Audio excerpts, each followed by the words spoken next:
All right, so we're out in the box truck, van, whatever you want to call it. Hello, F100.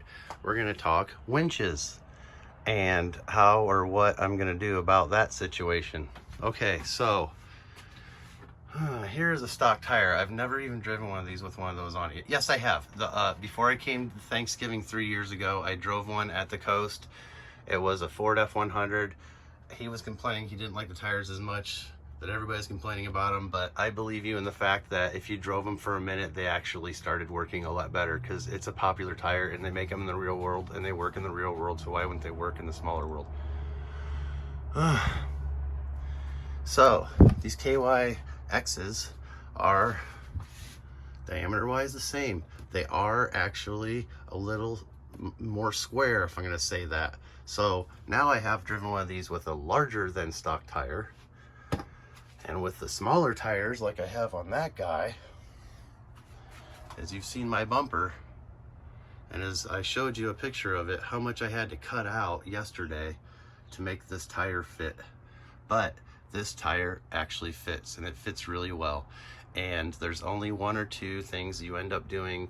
It has to do with the torque roll and turning and doing something at one point in time where it will still rub. And as a matter of fact, it rubs on the back of the headlight, whatever we decided to call those thing, bucket, right?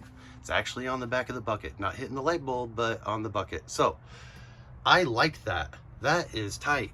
That gets you straight up onto something and driving up a wall, okay? If it's gonna push in this little bit of the bumper here, it's gonna actually be hitting the tire and stop pushing it in, and you're gonna start climbing it.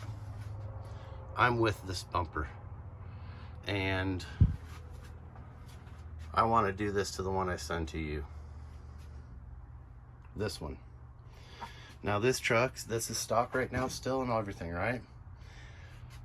I want to cut that out and do it kind of like you said. I think there's a screw in the way. There's some reason why I didn't do it the way that you're asking, but I think I see viably it would work that way.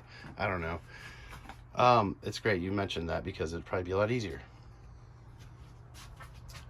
See that gap? See that nice platform you still have out front to actually mount something right there? Well, on this truck, if you slam that bumper back underneath that body, you're gonna have that same gap. If you take that frame rail and that cross member and figure out how to make that thing sit flat on that, beg, borrow, steal, keep the thing, I don't know, solid piece of plastic all the way across to be able to get that. I don't want to drill into the frame. You know what I'm saying though?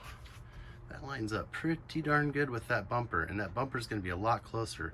And if you just take a roller block, or however, I forget the name of it, and mount it right here to the bumper toward the back of it a little bit, you'll have the hook out of the way, and you'll be able to walk up on anything, drive up on anything, have the clearance to do anything, and you'll have that winch up inside of there, and you won't have to cut any bit of this body.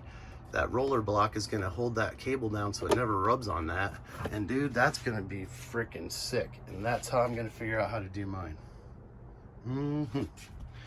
There you go, buddy. Love you, brother.